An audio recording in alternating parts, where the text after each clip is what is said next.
Frank Gervais sparked a public outcry from veterans when he attended the Remembrance Day ceremony in Ottawa last month in full uniform. It's alleged he had no right to do that, and he's now facing several charges. His case will be back in court in January.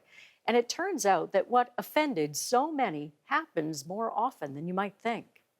On Remembrance Day of all days, only steps from where a reservist had been shot dead in his uniform just 2.5 weeks before, Frank Gervais dressed as a many times decorated soldier. I like beer mostly every year. He was quickly outed on Facebook by veterans who noticed his unusual array of medals, leaving me and many others to wonder who would do that. Turns out Gervais is not alone. And I am now a proud member of Her Majesty's Army and Navy.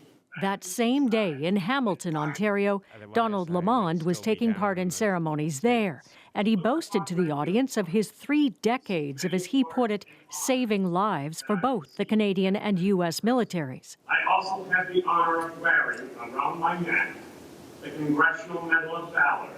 Confronted later, Lamond admitted a friend sent him the medal and he'd never seen a day of combat.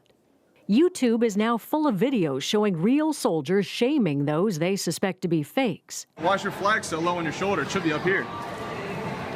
Got me on that one, bud. Ryan Burke, who was awarded a Purple Heart, shot this cell phone video on Black Friday of himself confronting an imposter in a Pennsylvania mall. This is illegal. What you're doing right now is illegal, because you know what?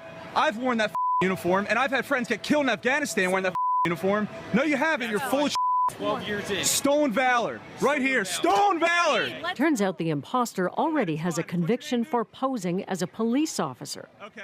Burke sent his video to a website called Guardians of Valor, one of several now in the U.S. and Canada dedicated to exposing imposters. Here in the U.S., it's like an epidemic. Anthony Anderson is a veteran who runs the site. Sometimes it's for, just to get the attaboys. They see the soldiers coming home, at the airports and getting the handshakes or what have you, and they want to be a part of that. Is one of hundreds that we've had just in the last couple months. Doug Sterner manages the largest database of decorated veterans in North America. He fought in Vietnam. When you have one phony, it casts a pall of suspicion on all the legitimate veterans. The next time you see someone in the mall shopping in uniform, do you think there is a veteran of service, I want to thank them, or do you think, I wonder if he's a phony? Just last year, U.S. President Barack Obama made it a crime punishable by a year in jail for someone to falsely accept a benefit meant for veterans. Charities and even the government's own Veterans Department had been targeted by imposters. In this country, posing as a soldier can net you a fine and 6 months in jail. But Frank Gervais has also been charged with impersonating a public officer, and that carries a possible sentence of up to 5 years.